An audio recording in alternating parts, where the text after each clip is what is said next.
आपलं स्वागत आहे। आज आपण वरीच्या तांदळाचा भात आणि शेंगदाण्याची आमटी बनवणार आहोत। पॅन गरम करायला ठेवलाय, आपण त्यात शेंगदाणे भाजून घेऊया।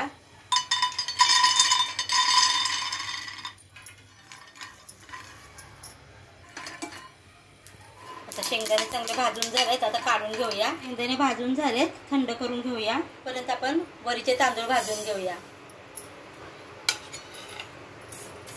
हलकेच भाजून घ्यायचे। वरीचे तांदूळ भाजून झालेत, आता काढून घेऊया। वरीचे तांदूळ धुवून घेऊया।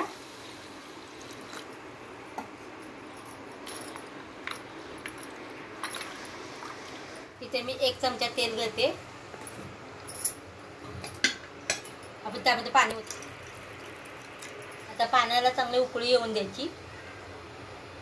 पाण्याला उकळी आले, आता आपण वरीचे तांदूळ त्यात सोडूया। थोडे चवीनुसार मीठ टाकूया आणि त्यामध्ये शेंगदाण्याचे 2-3 चमचे मी शेंगदाण्याचं कूट टाकणार आहे।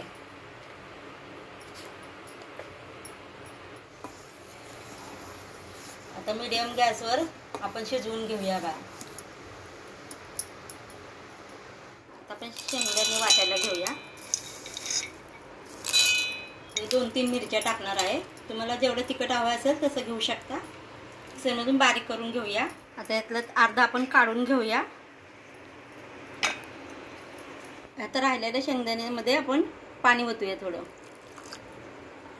आणि बारीक करून घेऊया। आता आपण राहिलेली शेंगदाण्याची पेस्ट करून घेतली।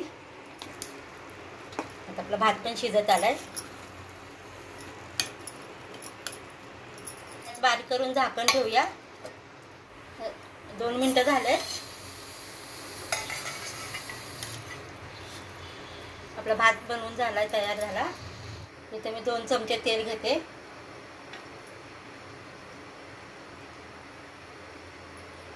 आता तेल गरम झालंय, त्यामध्ये आपण शेंगदाणे आणि मिरची वाटून घेतलेली ती टाकूया।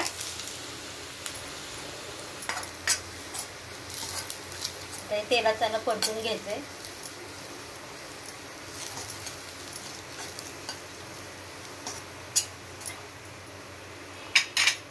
त्यामध्ये शेंगदाण्याची पेस्ट करून घेतलेली ती टाकूया।